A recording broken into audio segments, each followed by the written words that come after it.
Hello and welcome to another finely seasoned, I'll say salty and sweet, savory, buttered episode of Midlife Crisis, contemporary topical edition. We just talked about Hellblade 2, and how those games suck. And I talked about a really, really, really good game that I very much want Uncle Bob to play immediately, but he doesn't listen, and that's Paper Mario Thousand Year Door. But what we're going to do now is we're going to talk all about this recent PlayStation State of Play. So you might be watching this on Tuesday. You might be watching this on Thursday. I haven't decided yet, but the point is that you're going to be watching it, and we're going to be talking about it. So I'm going to throw it to you first before I give my comments on this thing. Uncle Bob, what did you think about this recent PlayStation State of Play? Okay, so I'm not going to give you my comments on the State of Play. How about that? Oh, okay. Actually, before I wanted to ask you this in the last episode and I forgot, but when you were talking about the games that you were playing, did you finish the Yakuza game that you were so obsessed with? Oh, so you mean my game of the year? Your game of the year? An actual good game? Yeah, I haven't. In fact, right before I set up for us to do this live via satellite episode, that's the game I was playing. I'm playing that game probably 2 to 3 hours a day, every day. It is so good. It is so unbelievably good. It's another one of those things like Paper Mario Thousand Year Door. Everything is hitting all at the same time. Graphically, it's not Hellblade, but I don't need that game to be that. But also, it's no slouch. Like the team behind those Like a Dragon games have been making really good-looking games for 2 decades now, going back to the PS2 original Yakuza game. So to go from talking about Hellblade, which is like the anti-video game, and then talk about this game where it's like there's like maybe 20 really good games packaged into one game. And by that I mean like there are literally holistic Sega arcade games that you can play within this game. Virtua Fighter 3, the arcade version, is in there. A game that's like a 3D brawler that I'd never heard before, and I have heard of everything that Sega made is in there. Sega Bass Fishing is in there. Bass Fish. Which, if you've played Sega Bass Fishing, like I don't need to talk anymore. Like you get it. That game's incredible. And then you have this like wonderfully charming JRPG with this super involved storyline with all these characters you care about. And then there's the other weird mini games. There's a fucking entire Animal Crossing game in this game that you can play by itself for like 50 hours if you wanted to. There's like a Pokemon game where you, instead of running around and collecting little cute critters, you collect perverts and pro wrestlers, and you have them battle. Like, yeah. I mean, it's just, look, I don't know what's coming out. We're gonna talk about Astrobot here. I do have I'm on the hype train for Astrobot. We can get into that when we get there. But barring anything that Nintendo has under their sleeve that's a sneaky surprise, like I don't see how any game is going to top this for my game of the year. And you're more of this kind of person than I am. You're more of a numbers, reviews, Metacritic guy than I am. Go look at the reviews of that game. It's like 9s and 10s. Actually, to be fair, I don't think there's any 10s, but it's all like 9s and 90s. Like it's every bit as good as I'm saying that it is. One thing, so it is difficult. They do a decent job of trying to, if you're going in blind and you've never played any of these games, let alone the last Like a Dragon, the JRPG stuff, it is difficult. Like you do need to know a little bit about that game. But there is like a menu of like, they call them reminiscences. So you can like watch movies to catch you up. But I do think it's a lot better if you played the original and go straight into it, because it's more or less a direct sequel. All of the story is new, but you're all the returning characters come back and they do make references to the older game. So that's a huge commitment. That first one is like an 80-hour RPG. This one is a little bit shorter, and they packed more of the mini games in than the last one. So that's kind of where the balance is. But yeah, it's just it's exactly made for me and my tastes, and I'm completely over the moon with it. So there you go. Let me ask you, I have a follow-up question, which is that I think you've told me, and this it never fails to amaze me, that the city that all those games takes place in is sort of, it's always laid out the same way.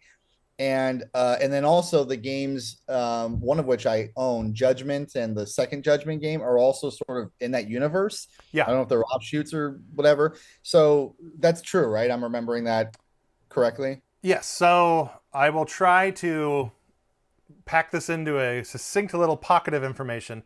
The city you were talking about is Kamurocho, which is like a fictitious Tokyo.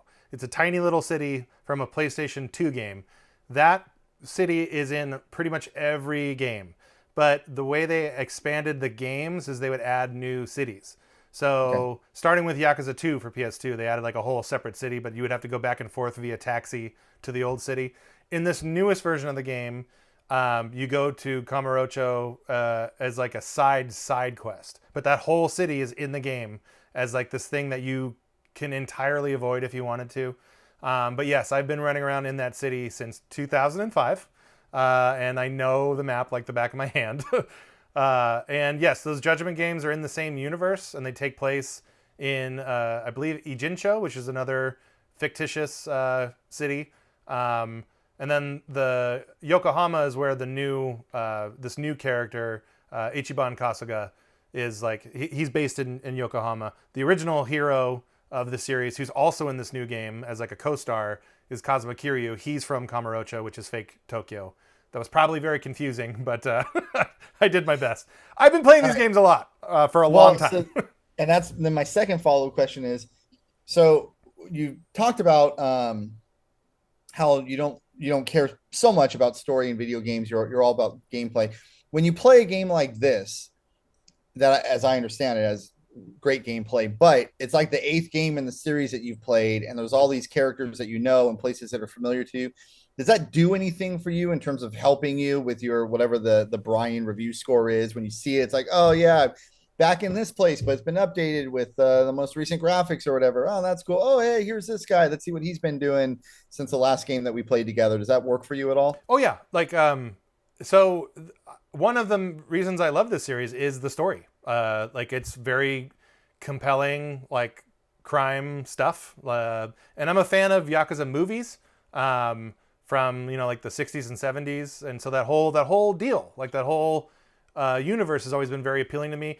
My wife and I are big fans of the show Tokyo Vice on HBO, which is like a very critically lauded. I almost said game. Very critically lauded series.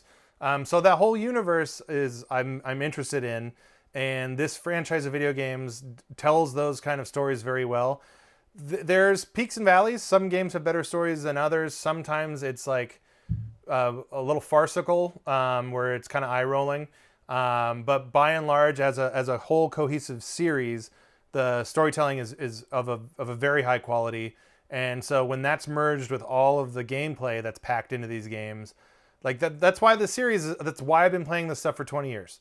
Because like it goes all the way back to Shenmue, where Shenmue was this incredibly lived in, like, and I'll Pepsi challenge and probably fail, and that's fine. I don't give a shit. But I'll Pepsi challenge Shenmue's world with a lot of other modern worlds, and Shenmue still feels very lived in, and it's 24 going on 25 years old. And the Yakuza series is an offshoot of Shenmue, where they share.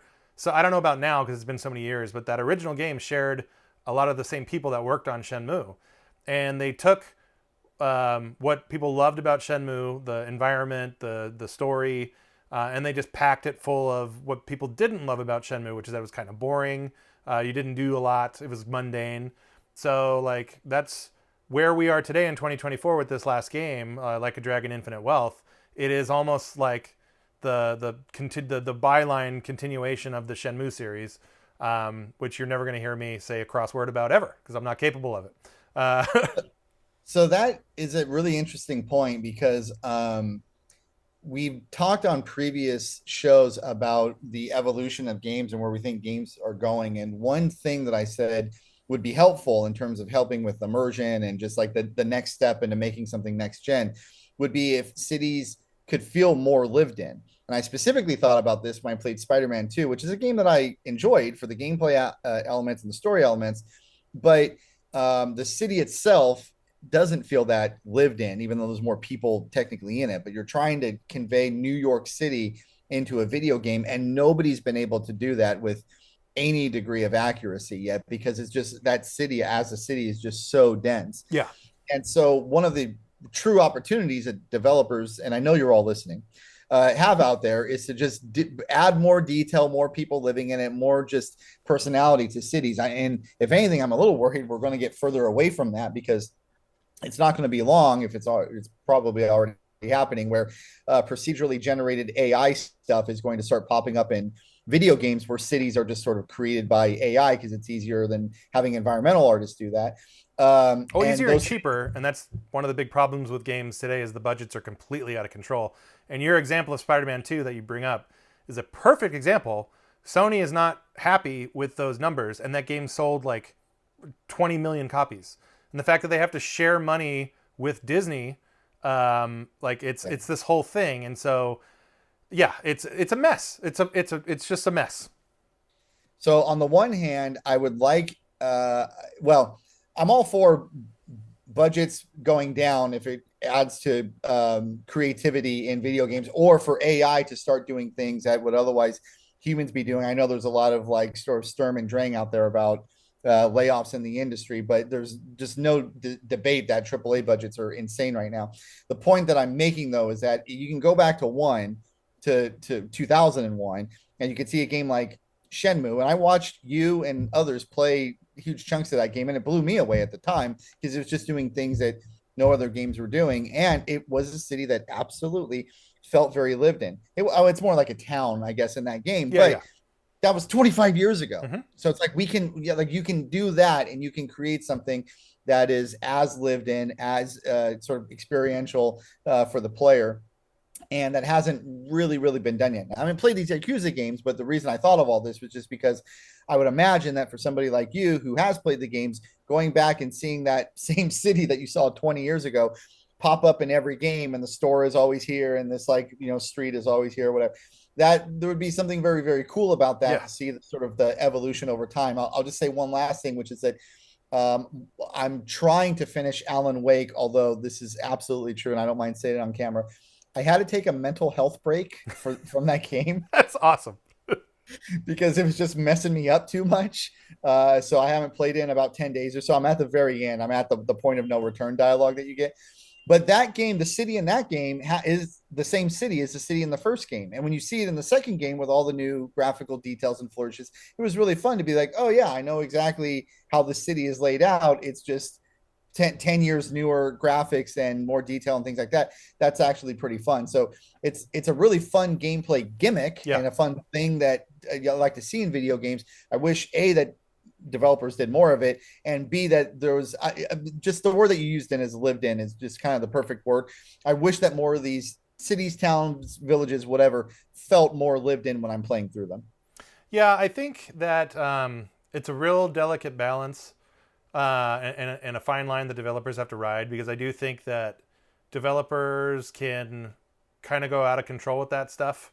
And I'm not talking just about budgets. Like, I think that they can get lost in the weeds of trying to make something super hyper realistic, and you devote too much time and effort into that, and then that takes away of the thing that we're kind of beating up these last episodes here, is takes away from time making gameplay good. So yeah, I think the Infinite Dragon games, Yakuza games, like the reason I love them so much is because it's like the perfect merging of good stories, good compelling characters, and gameplay. So that it's possible. It is very possible to do this, but it's very, very difficult to do it. And I think we kind of see that happening. And I'll throw the Grand Theft Auto games in there as well. Like I think the Grand Theft Auto games feel lived in to me. And they always have, like going back to GTA 3 all the way back on the PS2. They tell great stories. And we're alluding to doing an episode where we talk about sequels.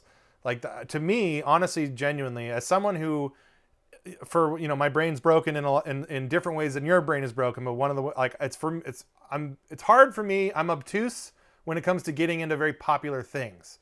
But Grand Theft Auto has always been a thing where it could be 10 times as popular as it is, and I'll still be interested in it. because it's done that well, and each game that comes out is an improvement upon the last one in every single category. And I am expecting that going to hype. I'm expecting that in Grand Theft Auto 6. So be careful about that hype. yeah, yeah, it hurts. As we've seen, it can hurt. Okay, so fun little bird walk. It's a topic I think we're always going to come back to because of I think we have a somewhat of a shared opinion on this stuff as it's kind of bore out of this generation. I think I can speak for both of us when I say we want more gameplay in our video games. So that being said, some new video games were announced. Going back to the main topic, which is the PlayStation State of Play. Since you so eloquently cut me off so that we can have a fun bird walk, I'll just go ahead and get my stuff out of the way. I thought this thing was a snooze fest. The thing they started with, which I think was Concord, which is like this Overwatch knockoff Guardians of the Galaxy looking thing. I'm not playing that. It doesn't look appealing to me at all. Okay, great. The graphics in the cutscenes are fancy. I don't give a shit. Like, there's a lot of stuff. If I want fancy graphics, I'll go watch Hellblade, which I'm not going to, but I'm saying it exists. I could.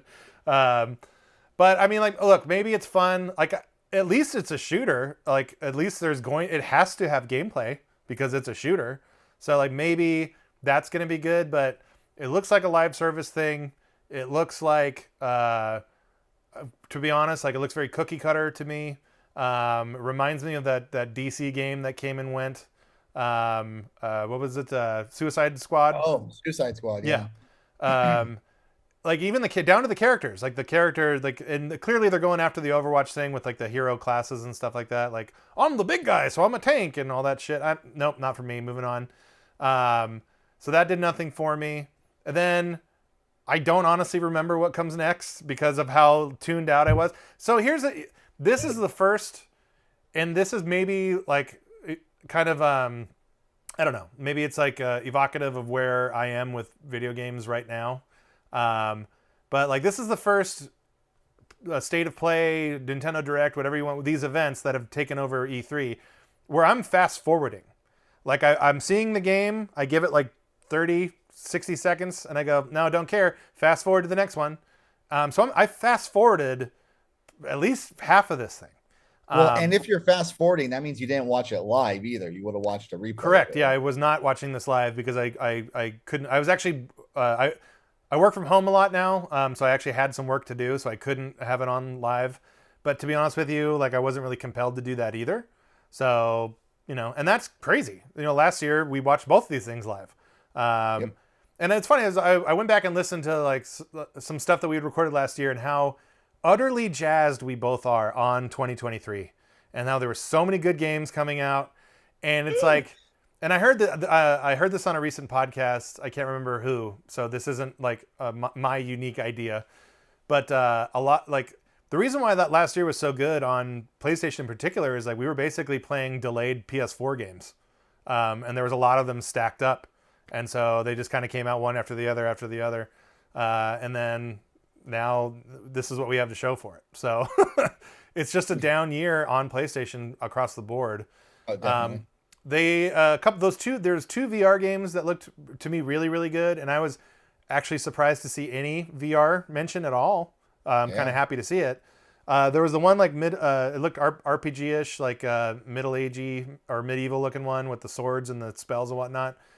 Again, a little cookie cutter, but I give VR games a little bit more rope because if they're fun and they're immersive, I check them out just because I still have a little bit of that. It's still new and fresh to me, and like while everyone else is rightfully kind of shitting on VR as a medium, like I'm still intrigued on what can be done, and that leads me to the other game which I was really excited for, which is that Alien game. I think it's called like Alien. I can't remember. I have it here. Rogue Incursion. Rogue Incursion. I was going to say something with I. Like, so, Rogue Incursion. Yes, please. I'm in. I love to get the shit scared out of me on VR, as we've covered. Those Resident Evil games, 8 and 4, I think are that's the peak of the medium. I think horror in VR is a wonderful marriage, and it's great. I know it's not for everyone. I know Not for everyone, Brian. it's definitely not for everyone. But for me, it looks great, and I'm a huge Alien fan. I was the one that turned you on to the other Alien game that we both love Alien a whole lot, Isolation. Alien Isolation, and this The looks Venn like diagram. The Venn diagram right there, meets. right in the middle, right in the pocket. And so this looks like that game, but in VR. So I'm there all day long. I wish they showed a little more. So Silent Hill 2, which you'd think would be a huge deal to me as a fan of survival horror and all that stuff, Yeah. that game looked like it ran like shit. And I went back and I watched the separate Konami event where they talked a lot more about Silent Hill 2. And the thing that kept distracting me is that it's running at like 20 frames a second. And I'm hoping that they're showing it off in like a resolution mode, and there's like a performance mode where I can play it in 1080p and have at least 30 frames a second, because it didn't even look, it would look choppier than 30 to me. And I think in a game that is very modern looking, like that does matter. At least give me 30. I'm one of those people, like, I'm fine with 30 frames a second. I prefer 60 where it makes sense. But if you can't hit 30, then like, what are we doing here? So I'm disappointed in Silent Hill 2. But I probably will check that game out because it is it's a remake of the best Silent Hill game. So we'll see how it goes. And then there's some other stuff that I fast forwarded through and didn't care about. I saw a new Dynasty Warriors game. Cool. And the Monster Hunter, right? You can saw so that's. I'll end on this. I am so excited for Monster Hunter to come out in 2025. I'll be there day one. I know the good Prince is going to be there. He and I really fell in love with Monster Hunter on Rise. And this game, right out of the beginning of that trailer, they show that you're riding around on a mount, which is so important because and the thing that Monster Hunter Rise innovated was mobility. So you can always ride your cool dog and get to places really fast. The battling looked incredible. The monster designs looks incredible. The scale has been increased, so you're battling like huge ass monsters. That's a game where if you don't play that game with us, you're fired.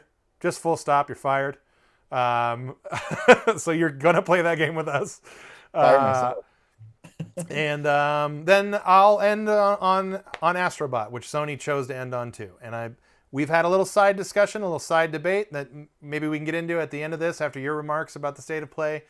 But I think Sony chose to end the thing on Astrobot, first and foremost, because they have nothing else, and that's very fair to say. There isn't another Uncharted, there isn't a Last of Us, there isn't that new Naughty Dog game, the new Sucker Punch game, like all these big Sony-owned studios. There's just nothing there.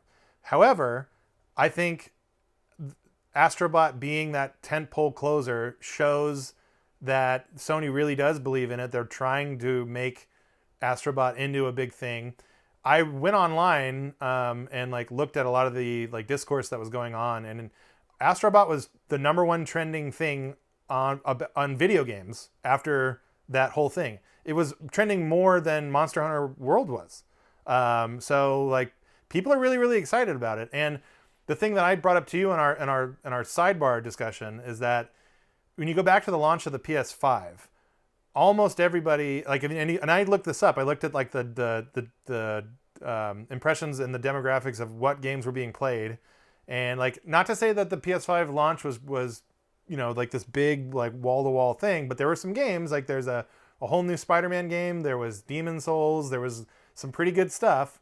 And the game that people were playing the most was Astrobot, or Astro's Playroom, which was pre-installed on the PS5. Everyone who buys a PS5 has access to this game. So it is like secretly one of the most popular PlayStation games that they've done in this generation. And I know you've played it, I've played it. I thought it was absolutely fantastic. And there hasn't been a game that's come out since that has shown off what the DualSense is capable of. I thought the little challenges that they have in the levels where you can immediately do like a speed run thing and challenge your friends on the spot. No one's done that since, and it's baked into the firmware of PS5.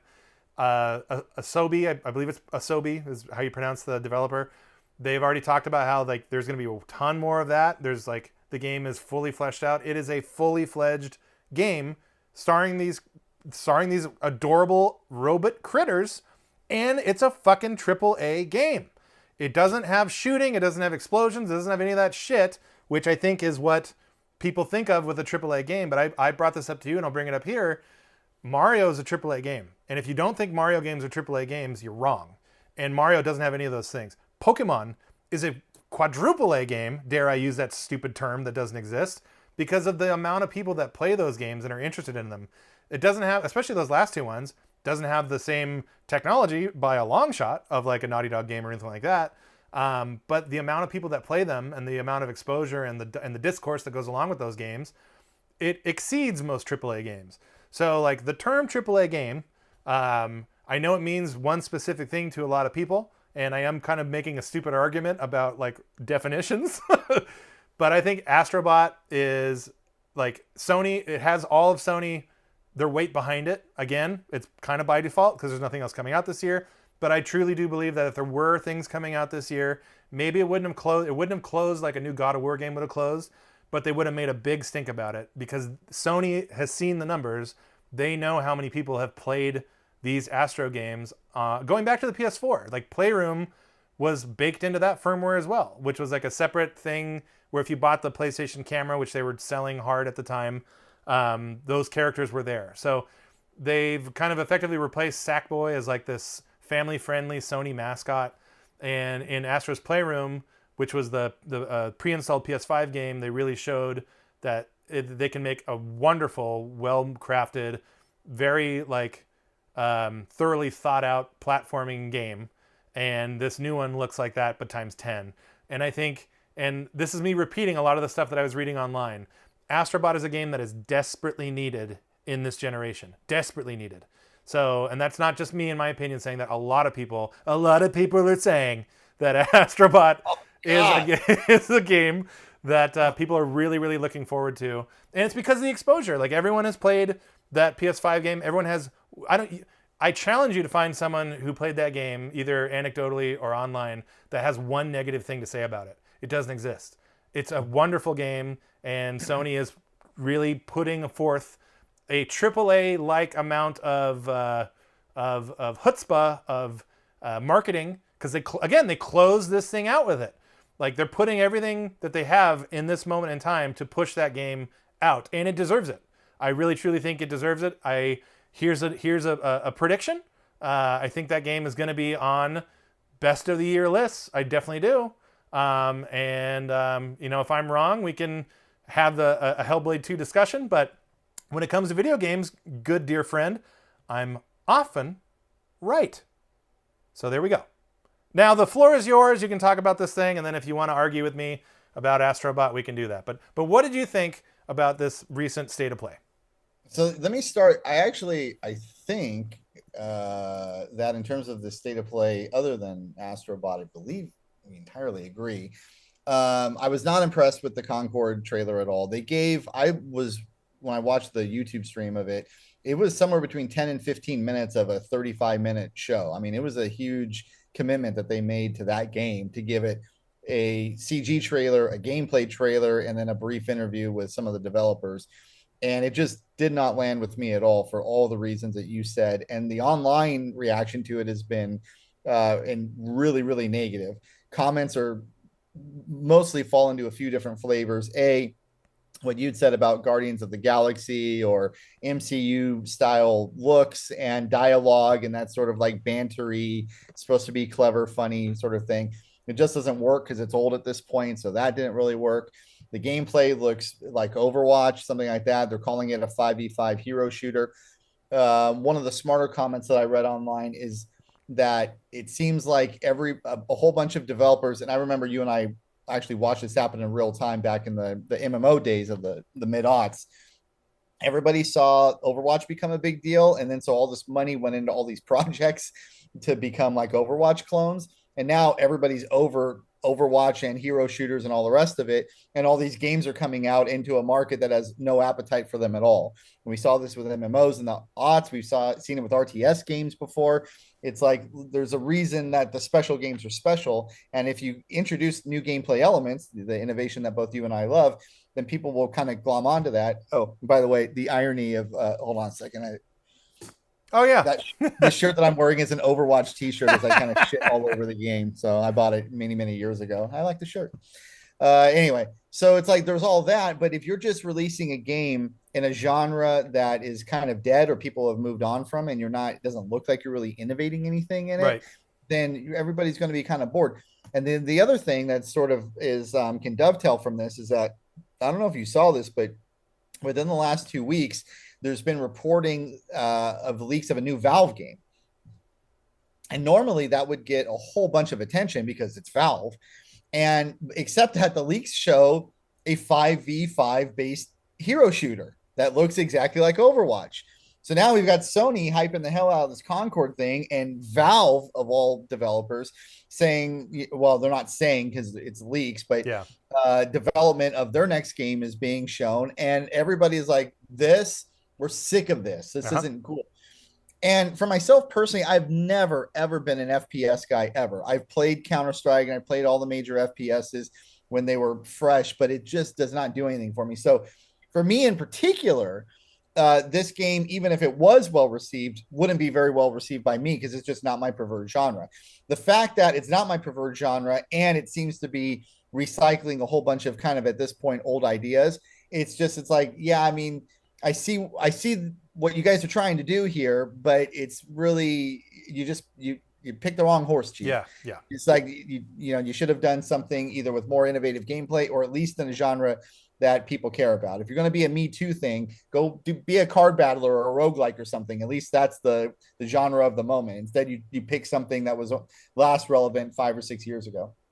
All right, so that's my thoughts on Concord. They also announced that God of War Ragnarok is coming to PC in September. Who cares? Who gives a shit? That's so they need to make money. I get it. That's fine. Like their games are expensive. They need to make money. I don't care. Okay, I don't play PC. I don't care. I mention it because it was announced after the fact that you will have to have a PSN account to play, which you do. But it goes back to the Helldivers thing. Yeah. Where they're telling us now, like, hey, if you don't have a PSN account, you won't be able to play this game. And man, PC gamers who don't have a PSN account are going to be loath to get one just to play this game because, as has been said by me many times, we don't like signing up for things. You sure don't. All right, so the rest of it, you're absolutely correct. It was like I saw the announcement that there's going to be 14 games talked about, and I was ticking them off in my head as the announcements flew by, and it's like, okay, 7, okay, 8, okay, 9, and it was just kind of dud after dud for me. And you're waiting around really for a first party announcement. Sony's got really huge exclusive brands. You mentioned them: Horizon, Last of Us, God of War are probably the three biggest. And I don't think anybody was expecting a Horizon, Last of Us, or God of War announcement because we have newish games from those developers, except for Naughty Dog. But Bend Studios, who made Days Gone, that's a Sony first party developer who's making AAA games. They're making something, and they're about due to announce something, and they didn't. Housemarque, who made my personal game of the year for 2021, Returnal, they are due to announce at least what their next project is, and we didn't get anything from them either. Nope. So it would have been nice to have gotten something in addition to Astrobot because Sony only does these states of play once or twice a year now. And now that this is done, we got to wait until the Game Awards in December before anything else is going to be announced. And if projects are not going to get even announced until December, now you're going to start. I mean, you think you're upset about waiting until 2025. We're going to see announcements in December for games coming out in 2026 now. Well, one thing I'll say about that is like to your point, like if they would have showed me a logo for a new Ratchet and Clank game, any new big PlayStation game, or even like for me, if they would have showed a logo for like an older, like a revival, like a new Twisted Metal, a new Parappa the Rapper, which is never going to happen, but it'd be great. Remember the Sega thing, the when they announced those five was remakes. Yeah, yeah, and we were both super excited yeah. about that. Yeah, that's what your comment made me think of. Sorry. Yeah, no, they could have done something like that on the one hand. On the other hand, like I get it. Like people are tired of seeing a logo to something and then nothing else to be there. So the credit to give them is like, okay, these are games that like are gonna come out in the relative short term. So that's cool. But yeah, I mean, like they could have done one. You know, they could have shown one of those, like one of a. Remember how excited we were when they showed the Pikmin 4 screenshot? And it was just to be like, it exists. Oh dear God, yes, it exists. So like, I get the criticism, like, don't show me logos, because don't show me logos. But in a showcase like this, show me a logo. Because you don't have much else to offer. Yeah, So it's okay to do. If you're telling me that there's a new Astro game coming out and it's coming out in 3 months, that gives me something to grab onto. Like, okay, cool, I'm going to be able to play that in a few months. If you want to then say, and oh, by the way, Ghost of Tsushima 2, we're working on it and we're just announcing. That's the other one, by the way. Sucker Punch is due to announce their next game. Everybody assumes it's going to be Ghost of Tsushima. There was optimism that it might be announced at this show. It wasn't. I think it's going to be an Infamous game. I'm saying it's going to be a new Infamous game because they haven't done an Infamous game in over 10 years. Oh, okay. We'll see. Well, they have to announce something first, and it'll probably be a 2026 release now. They have to prove one of us right. Yeah, but that would have been okay as well. I would have accepted that if it was like, okay, so this is coming 2026. Fine, give me the logo, and then I know I've got the Astro game. Right. Insomniac is working on a Wolverine game. They've announced that when Sony was hacked last year, there was actual gameplay revealed from that game. Yeah. So it does seem like they probably could have put a gameplay trailer. Let me ask you this about that Wolverine. Do you care about the Wolverine game? I'm not a comic guy. I'm not a huge MCU guy. I have watched the movies just to be a part of the zeitgeist. I like Insomniac as a studio because I love the Ratchet and Clank games and I liked the Spider-Man games. Yeah. So I'm giving too much of an answer here, but the answer is I don't really care about Wolverine as opposed to any other game that they could make. But I'm going to buy it because it's a first-party PlayStation exclusive from a developer who's made nothing but games that I've liked for the last 6 or 7 years. So I'm in on it, but I don't care that it's Wolverine or anybody else. Similarly, I think they announced their next game after that is Blade. Or maybe no, yeah, there's a Blade thing coming out. There's a Blade game. Yeah, I don't know if it's Insomniac or not, but if it's from a developer that I care about with a good track record, I will try it just based on the reputation of the developer. But otherwise, I don't. I'll say this: I 8, 9, 10 months ago, I would have told you the same. Like, yeah, I'll play it maybe when it's $20. I don't care. But I really, really enjoyed X-Men '97, that recent series that was a revival of the old X-Men cartoon that we grew up with. I watched it with my son, and he loved it, and it kind of reinvigorated a little window in me that was closed, because in the 90s when there was that huge comic book explosion where they were selling comic books on the Shop at Home channel, and I would stay up late and watch that. Image Comics became a thing, and X-Men was the most popular thing on the planet at that time, with video games, comics, all that stuff. So it kind of re-energized that part of me. So I'm more excited for it now. Just because I'm kind of hot on X-Men again. But yeah, I don't know. We'll see. We'll see how it actually turns out. Because those Spider-Man games I think are good, but they're just that. They're just like, yeah, okay, Correct. They're good. I'm not paying $70 for them. It's not going to happen. But I'll pay $20 or $30 for them and play them, and they're fun. I paid $70 for Miles Morales, but I got it with the PS5, and it just included the PS4 Spider, which you didn't play. I thought that was such a deal. I was like, holy crap. I'm stealing. That was great. So anyway, you kind of zagged a little bit on me there because I thought you were going to tell me you didn't give a shit at all about the Wolverine game. I did. Yes, but that X-Men cartoon was so good, and I got such nostalgic feelings for it because I love that the old Fox Kids X-Men cartoon. I think you're a little bit old. Maybe you watched it, maybe you didn't. You're 4 years older than me, but for my age group, the old millennials, like that show was everything. Like, and the block was this. It was X-Men, and then The Tick, which The Tick is my favorite, by far. my favorite kids show, like cartoon, whatever you want to call it, of all time. I love The Tick. So it was those two. Then WMAC Masters, which was like Mortal Kombat slash Street Fighter, the show. And then right into WWF Superstars. So that was every single Saturday of my entire childhood. Explains so much about you. Oh, big time. So it was all right there. So anyway, I'm higher on that Wolverine game based on how much I liked X-Men '97. If that show never came out, I wouldn't be here. I wouldn't be as excited. Which I'm not saying like I'm over the moon excited for that game, because I'm not. But I wouldn't have cared at all, and now I care a little bit. So Care a little bit. Yeah. All right. The last game I'll talk about, other than Astro, is Monster Hunter. I actually am pretty excited about this because even though you and the Prince could not convince me to play the other Monster Hunter because I was too busy hating, I think, Uncharted 4 at the time, I am excited by your excitement about it. And also the trailer looked really good. And also I just know that the game is a really big deal and it'll be fun to be on the ground floor. So all of those things. And Capcom, which is a developer that I just associated with Mega Man games and Street Fighter games for decades, is now become one of my favorite developers because I'm just so impressed with the breadth of which they're able to deliver quality product. I don't play the Resident Evil games, but I'm aware that they exist and that they're really, really well reviewed. Going back from 6, they learned all these lessons on 6. 6 sucked.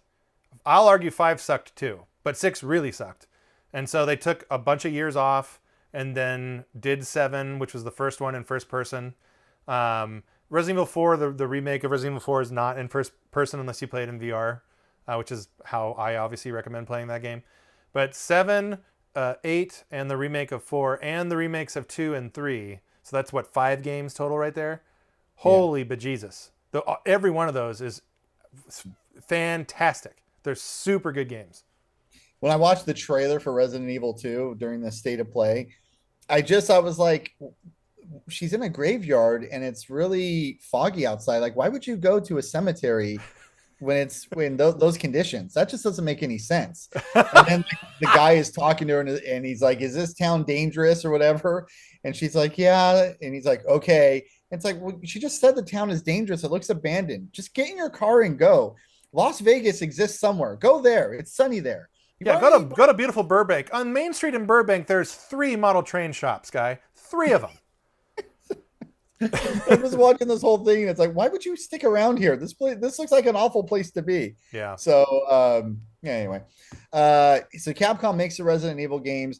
They make the Street Fighter games, the most recent Street Fighter game you love. They make Monster Hunter. These are 3 entirely different genres. They do really well in all of it.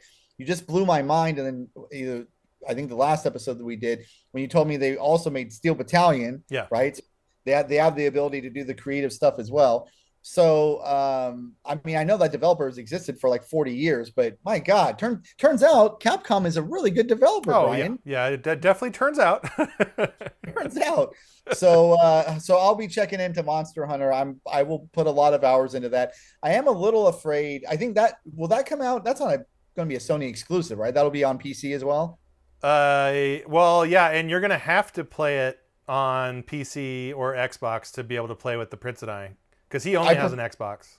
So I prefer to play on PC, both because graphically it's just better, but also if I'm going to play a game on PlayStation, I have to platinum it, and those Monster Hunter games are notoriously difficult to platinum. You don't have to platinum anything. You don't. Well, I don't. You're not making sense right now.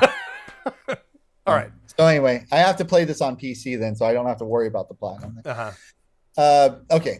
Are we ready for the Astro talk? Yeah. So here's the thing with Astrobot. First of all, in terms of Astro's Playroom, I, like everybody else, including you, loved it. It's a great game. It is exactly what you said. It's a wonderful, just fun, wholesome experience. After being traumatized by a game like Alan Wake 2, I love games like Astro's Playroom that you can fall back into and not feel like you're being psychologically tortured while playing. That's great.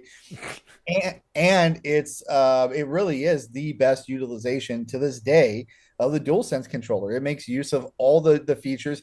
You have to at one point in the game blow into your damn controller to turn a fan to make a thing go. I have yet to see that in any other You're PlayStation so game. adorable that's like a major criticism of people about the DS. Like after the 30th game on the DS had that exact mechanic, people were like, "Stop it." And there was so it just speaks to you're very clearly a PC gamer. But people Yeah. have been blowing into controllers for like since 2006, Daddy. Well, if they would have released World of Warcraft on the DS, then I would have been there. Sure. Okay, fair. All right, so Astro's Playroom is just wonderful. It was my first ever platinum. The disease started there. And when I saw the trailer for this Astrobot game, I was like, "That's awesome! It looks just like it's doing all the Astro's Playroom things. It just except in sort of a grander experience." Um, it may end up being a AAA game. In fact, one of the links that you sent me said that it has like 80 levels now, something like that. Yeah. That would be a AAA game. It kind of reminds me a little bit of the Sackboy thing, where Sackboy Adventure, I would say, is a AAA game because it's like a blown out, expanded version of what Yeah. Sackboy is.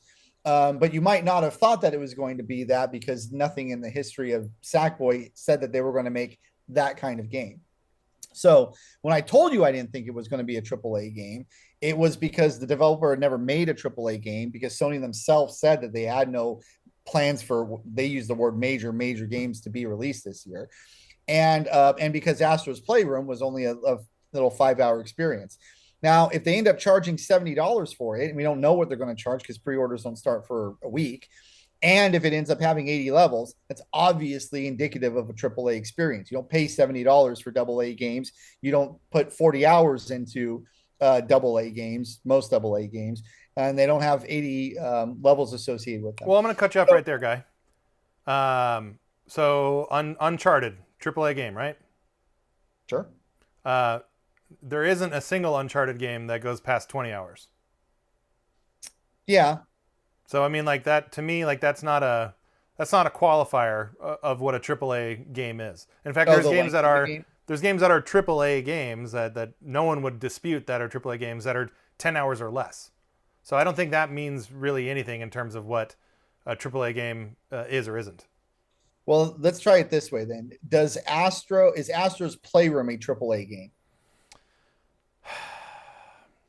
I would say, I have to say no, not conventionally. No, it's not, because it was more of anything. It was like a technical demo.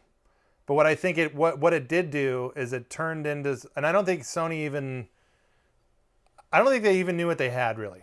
Like I think what they designed was this technical thing to show off the controller, and it just got better and better and better. Yeah. And it became this thing that I wouldn't be offended if someone called it. I guess I'll say this: it's not a AAA game because it's not like a God of War or a Mario game or a Zelda game. But I wouldn't be offended at the notion to say that it was a AAA game in terms of the overall popularity of it and what it's turning into. Like, because if Astro's Playroom wasn't the thing that was so popular and so beloved in that early launch window of the PS5, obviously you wouldn't have this new Astrobot game coming. And there was the VR game that was like the big game on the PSVR 1, which by no means is that some big crazy seller, but it sold better than the PSVR 2. And that's the number one requested game that people who own a PSVR 2 want remade, is that game. So, like, I don't know. I think it started off one thing and it's turning into another thing. And that was kind of the whole core of my argument, is that this one that they announced is a AAA game. Like, no, there's no question about it. Just Astrobot, it's called. That's a AAA game.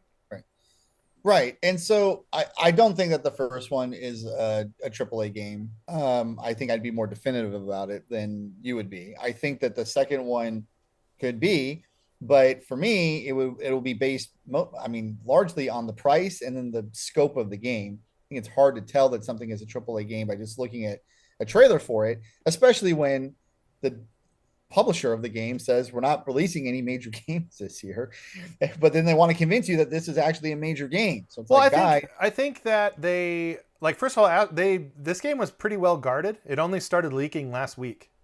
yeah, So I know. like this was them actually having a surprise of a big scale. And so like when they said we have no major game announcements, like well that's all well and good, but publishers, not just in video games, but in all forms of media, lie on purpose so that there is some form of a surprise. So like I don't think that meant nothing to me in terms of them saying like we have no major. It's not like I didn't believe them and we're seeing it pan out, but like the whole time the probability of them like hiding one thing to have one thing to announce is more to that point. But I think above all anything else, like what really to me, and this is kind of another core part of my argument, is that they chose to end the show with it, and because they knew that it was going to get more attention than anything else in that show that they announced. Because to me, the closing position on any of those directs matter. Like when you watch the Nintendo Directs, it's always before we go, we want to show you one more thing, and here's the biggest game we have. And Sony does the same thing. Like that closing spot in any of these showcases, Xbox, Sony, Nintendo, doesn't matter. That's always the thing that has the most backing behind the company behind it. If they had a second first party game to announce and they chose to announce whatever that game was, so I speculated earlier, like, hey, Bend Studios is like really due for a game announcement. Yeah. If they had announced the Bend Studios game and then closed with Astrobot, that would be pretty compelling to me because it's like, man, Sony actually had to choose one of these to end the show with, and they chose this one. But otherwise, them choosing to end the show with their own first party project that they're hyping the hell out of, it's not the best indicator of what the game is going to be.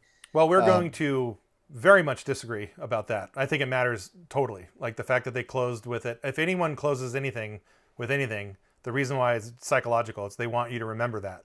So like that, it's the beginning of the show and the end of the show that matters most on all of this stuff. So those are the tent poles. Everything else in between is in between. So that's why I think it matters greatly. And I think if there was another Last of Us, whatever, what have you, almost certainly they would have closed the show with that. No, I'm not arguing that. But the fact that there wasn't that, Astrobot probably would have been the opening of the show. And again, going back to like the stuff that I was looking into, I think that like, and you can look this up for yourself, like the amount of people who played that pack-in Astrobot game is a lot. And there's not a single negative word about it out there. So in terms of Sony, look at let's, to talk a little bit about damage control, like all this stuff. They have two new CEOs, which is that's a joke. Like they have two CEOs. It reminds me of The Office. It's ridiculous, but that's what they have. So like, I think that this could also be a change in strategy. They know they shit the bed by announcing all these live service games and all of them are canceled. The Last of Us multiplayer thing canceled. Mm-hmm. Like this could, to me, can be indicative of a shift in strategy. And the amount of PlayStation 5s that have been sold it's a high amount, but it's stagnated. What's a thing that you can do? Bring in the family. And here's a really good an ageless family friendly game that old dudes like us are going to play and enjoy it as much as our kids are going to play and enjoy it. So to me, it's solid, sound strategy. And again, it points back to how much they're putting behind this thing. So then I guess the question would be, let's say that this game was something that we could agree was a AA game. I don't know what that is, but let's say Sony thought it was a AA game. Would they still have closed the show with it as opposed to something else? I would say that they would, because it's their game. So they do want, you're right that it matters, but they want their game to get the attention and the buzz and the hype or the discussion after the fact, no matter what the scope and the scale of the game was. And since this was the only game that they had in the hopper to announce, that's what they saved for the end. AAA, AA, doesn't matter. This is our game. Remember this one, compared to anything else that they had. Well, I think if you're willing to say that Sackboy's Big Adventure is a AAA game, then by default, Astrobot is a AAA game. And I think Sackboy, when it was announced, and we can go back and look at that whole PS5 announcement, I think that game was dab smack right in the middle of their whole thing. And they closed with Demon's Souls, which for the launch, I believe was the game that everyone was most hyped for, and they opened that show with Miles Morales, so which is the other big system seller thing that they had. So I think if Sackboy is a AAA game, and I'm not arguing that Sackboy is or isn't. I'm saying for you in particular, if you're saying that game's a AAA game, then Astrobot is every bit of a AAA game. Well, of course, and the telltale sign for me will be the pricing when the pre-orders come up, because having seen the articles that came out after the fact, it looks like, okay, well, if it's 80 levels, 80 levels, they're going to charge $70. Oh, I think it's absolutely going to be a $70 game. I think they totally are. That's a AAA game. Yeah. I mean, there's no such. There are very few AA games that command a $70 price point. AA game is usually like a $40 price point. Yeah, but all these games are $70 now. Like I bought RoboCop, which is not, that's a B game. It's a B game that I love. I thought it was great, but that was a full price game. Like games cost $70 now. That's what they do. And I'm talking specifically console physical released games on PlayStation and on Xbox, which is, people don't really buy physical games much on Xbox, but I do because I'm a weirdo. They're $70. So I bought Infinite Wealth on Xbox when it came out, $70. So, and the only reason I bought that is because I can get bonuses from my save file from the last game. So that compelled me.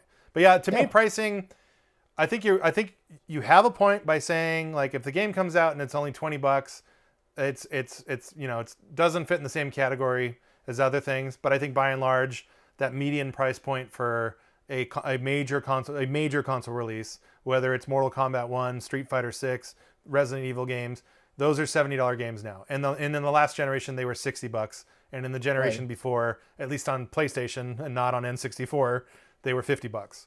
So that's those are all AAA games that you mentioned, though. Yeah, they are. But so mention it. So think of a AA game that commanded full price. Let me consult my shelf. Let's see. What would you say about King of Fighters 15? I would say that's AAA.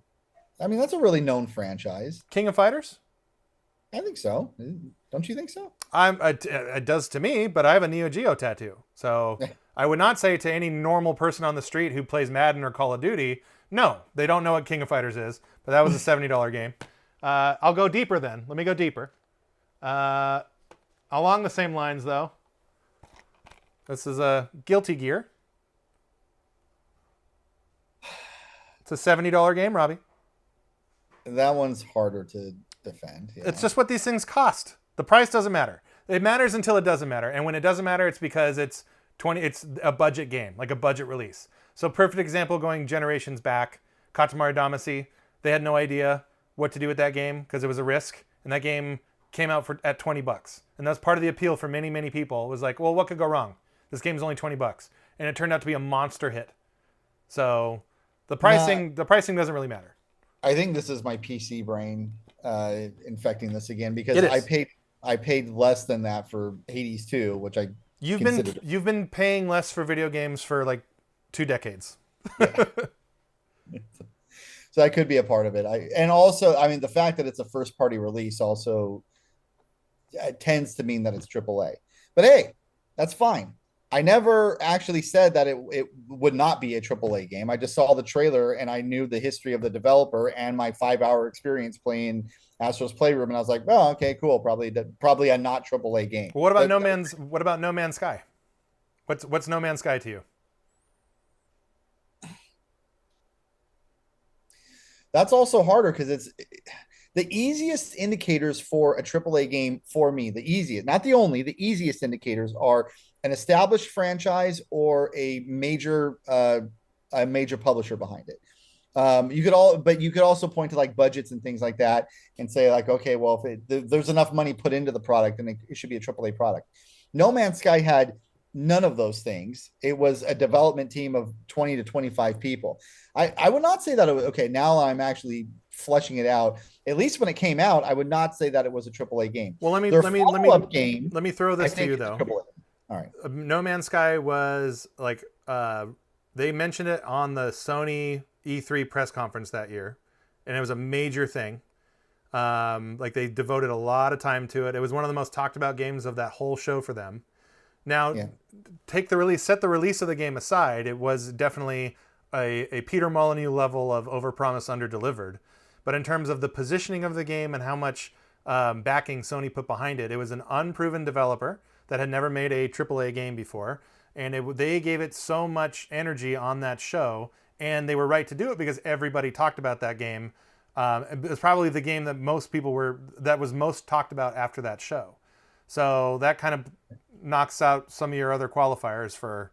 But it was published by Sony though, so to be clear, because Sony believed in it, and they gave it a bunch of showtime to be able to talk about it. But it was people who'd never made a AAA game before. But you go back and look at it now, like that game is on every platform possible. Millions and millions of people play it. People play it all. People play that game exclusively. It's one of those games that like that. It's like a Minecraft where that's all they play is No Man's Sky.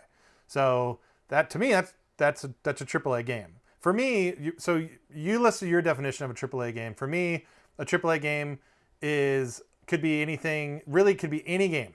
Could be anything. Come from nothing or come from the top.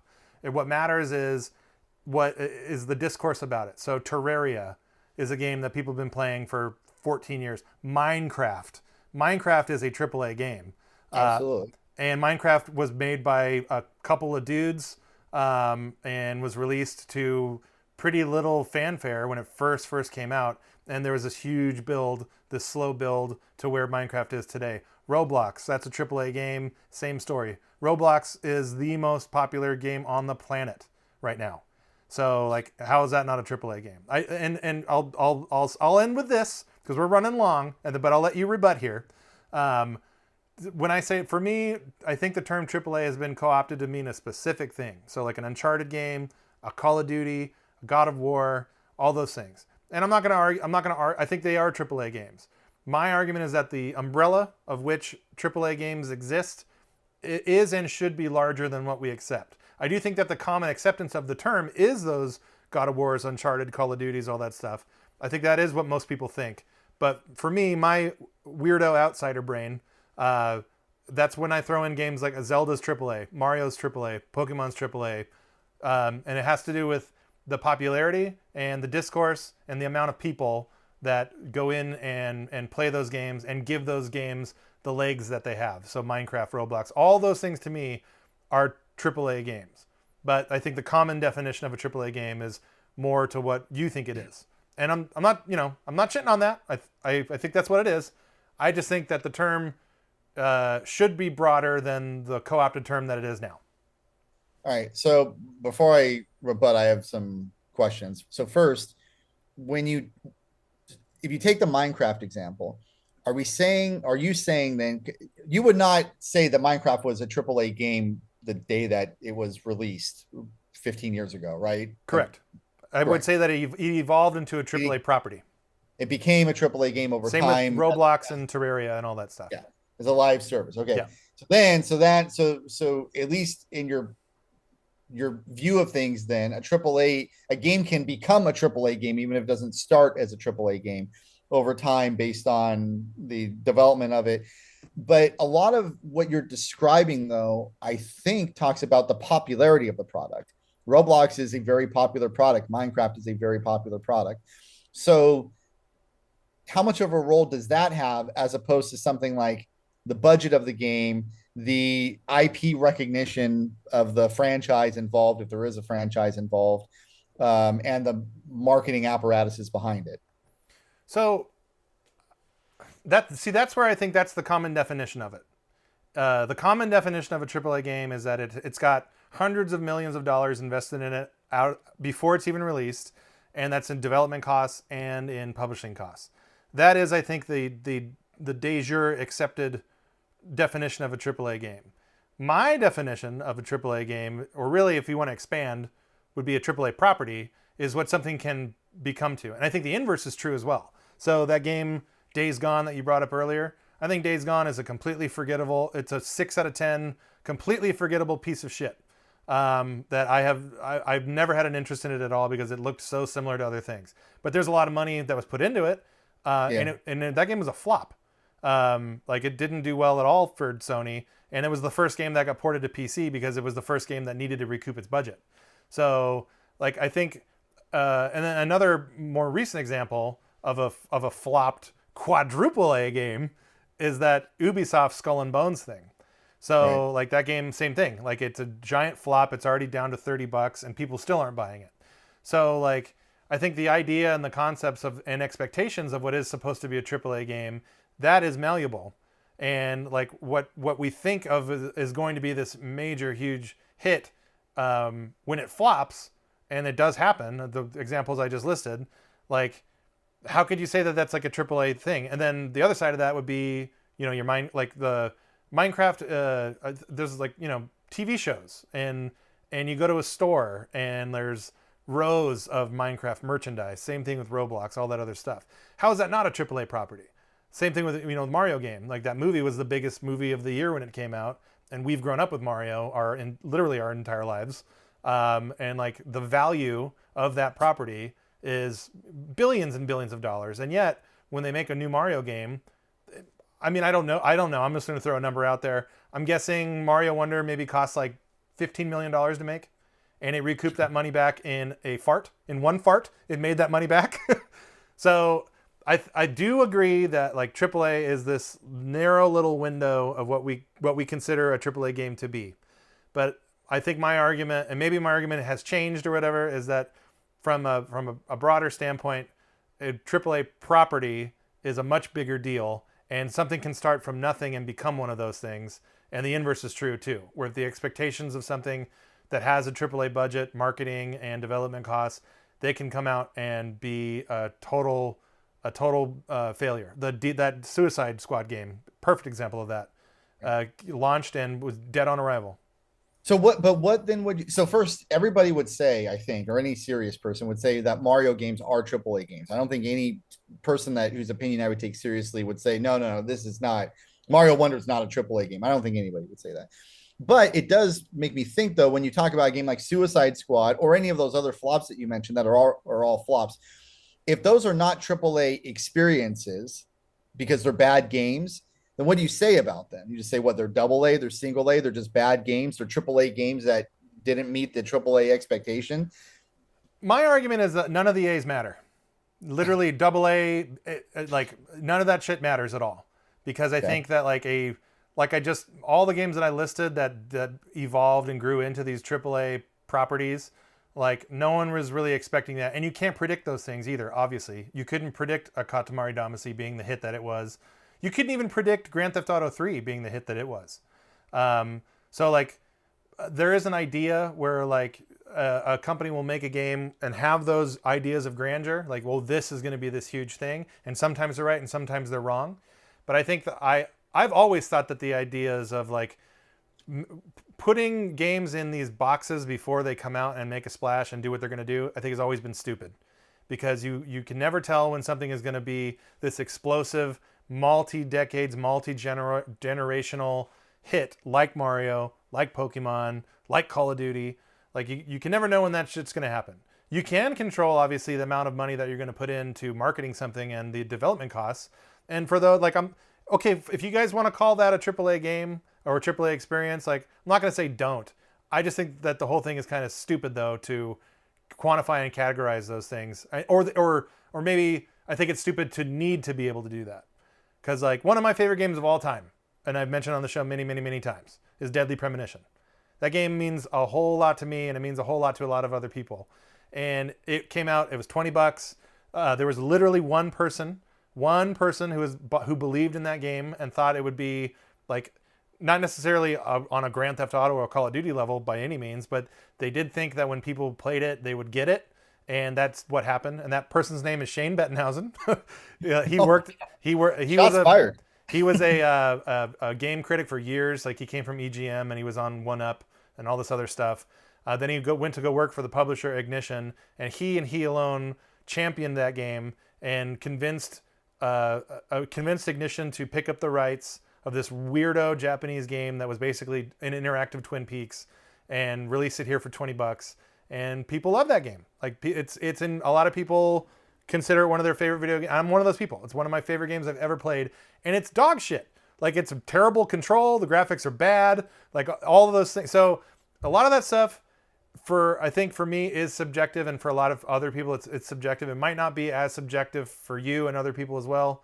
Like, for you, graphics are very, very important, and I'm not saying that they're not important, but like, I think the way that we view what video games even are changes from person to person, I guess. But from a broader money-making business standpoint, I think to say a game is going to be AAA, or be as dumb as Ubisoft and say that their flop of a pirate game is going to be the first ever quadruple A game, I think all that stuff is horseshit. It's stupid, and it's never going to go away. I wish it would, because it takes limits off of things. But I mean, it is what it is. But yeah, anyway, Astrobot, totally a AAA game, buddy. I like that you end your rant about how dumb AAA ratings are by tripling down on Astrobot being a AAA game. Oh, well, I think you know what I mean. What I'm trying to say is I think Astrobot is a big deal. Sony thinks it's a big deal. It comes from a property that has evolved into a big deal. It's been positioned to be that, because that Astro's Playroom was included, to this day, it's included on every PS5. So if you buy a PS5 and nothing else, that's the game you're playing. And all that stuff means something. And that's why I think Astrobot is, that's why it was put at the end of that show. That's why it was their big secret. And that's why a lot of people on the internet are talking about it and are excited to play it. I'm one of them. I'm very excited about the game. Could end up being a AAA game. Actually, in fact, from what we've seen now, it probably will end up being a AAA game. I think it just seems like, I guess at the most base level, when you say something is AAA, you're really talking about the scope of the game, either through levels of success or development over time. AAA games are big games, and big can mean a big budget. It can mean a lot of players. It can mean a lot of sales, but it's big. So when I asked you earlier, is Astro's Playroom a AAA game? You hesitated a lot. I think part of the reason that you ended up saying no, and the majority of the reason I ended up saying no, is because that game is a 5-hour experience that was a pack-in product, and the scope of the game, however you want to define scope, was narrow enough that it looks like an outlier compared to games that are commonly understood to be AAA games. Now they're taking that as almost like a premise or a prologue, and they're blowing it out into this game that, and I keep harping on this, but the most important fact that I've seen about the game so far is that it has 80 levels. And a game with 80 levels, the scope of that game, also the fact that it comes from a first party, also the expected price tag on it, which at least means a little bit to me as a PC gamer. I think all of those things will end up making it a AAA game, and something that you and I will both agree to be a AAA game. And probably the only way it would get away from that is if it was a 5-hour game that Sony's going to charge $20 for, which again seems incomprehensible given that they did close the show with it. So I think Astrobot will be a AAA game. So I'm fine sort of conceding the point there now that we've seen more information about it. And in terms of just what it means to be AAA, not AAA, I mean, I guess I care a little bit. I don't know if I care, if I don't care. I don't know. I look at stuff if a game. Well, the fact that we're having this debate, first of all, it's a fun debate, but I think it's like, sure, it's kind of like it's indicative of what video games have become. I think there has been for years, and this is why we're in a certain funk, is I think for years now, at least going back to the 360 PS3 generation, there's this idea of what a AAA game is supposed to be, and it needs to check these boxes and it needs to do these things. And we've seen now that that's hit kind of a stagnation point, and that's why games like Roblox and Minecraft have really taken off for younger generations, is because they don't care about that stuff, and they're not going to care about that stuff. And which on the one hand is like kind of a dangerous thing for the thing that I love, which is video games. Especially, you know, I am a fan of, you know, I'm a big fan of Uncharted games and Call of Duties, even, and I became a fan of Halo because I finally sat down and played through that whole series. So it's not like I don't like those things, but I like a big swath of games. Like I love weirdo experiences like Odama just as much as I like Mortal Kombat 1 or whatever the next Doom game is going to be. So like I guess if I have a point with this at all, it's that I think that we're breaking away from what this stuff even means, and I think the industry is at a point where it has to change, and if it doesn't change, like we're kind of in trouble because the budgets are out of control, like making these games and not making their money back, like there's a wall there, and we're like speeding towards that wall 100 miles an hour, and this entire time you've seen Nintendo run away successfully, doing the opposite of keeping their budgets low, focusing more on gameplay, and being innovative and creative where they are, and having a ton of success with it. So to me, Astrobot is more in that camp, in that Nintendo camp, than it is That's true. a Last of Us camp.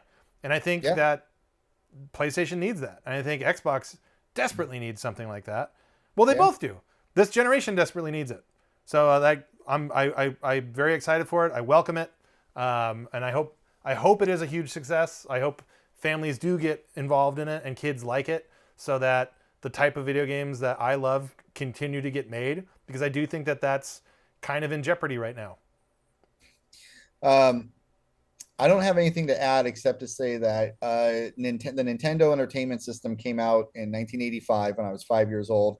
It's been with me my entire life. I expect it to be with me my entire life. They're doing everything I want them to do, and I want them to continue to do. So whatever happens with the AAA, quadruple A, quintuple A experience. So many A's. Yeah, all the A's. We will always have Nintendo. Yeah. You're not going to hear any arguments about that from me, because I am a Mizark when it comes to that least stuff. Until Shigeru Miyamoto retires, which might be soon because he's in his 70s. He's in his 70s, yeah. So, but I'll end with this, because we've gone super long here, and that's fine because it's been a really fun discussion. But I mentioned this on our last year's Game of the Year, because I chose Super Mario Wonder as my Game of the Year. The way that they chose to develop that, they being Nintendo, is they had old guard with a bunch of literally straight out of college game development talent, and they merged those two things. So as long as as long as that can exist, and not just at Nintendo but everywhere, it's teaching an old craft to young people, and then giving it to the younger people to change and do whatever they want, and then they have to fight amongst the suits and the business people and the managers in order to make the money to keep all the lights on, and that's a necessary evil. So, all this stuff needs to work together, and it needs to not stagnate. And that's, above all, that's probably my biggest complaint with this generation so far, is it just feels right now stagnant. And Astrobot is the first thing that Sony has shown, or Microsoft has shown, anyone that isn't Nintendo has shown, or an indie developer that makes good stuff. It's the first one of those to be a thing. So it gives me hope. Uncle Bob, it gives me hope that Astrobot is a thing. So hashtag optimism. Yeah, there you go. So let's end it there. This has been fun chatting with you about how shitty that State of Play was. But anyway, that'll be that. Please like and subscribe. If you want to, we're on Spotify. So go ahead and give us a 5-star review over there. It helps. Yeah. All that good stuff. So yeah, I'm going to say let's do a virtual gentleman's handshake, and then we'll call it here. So here we go. Okay.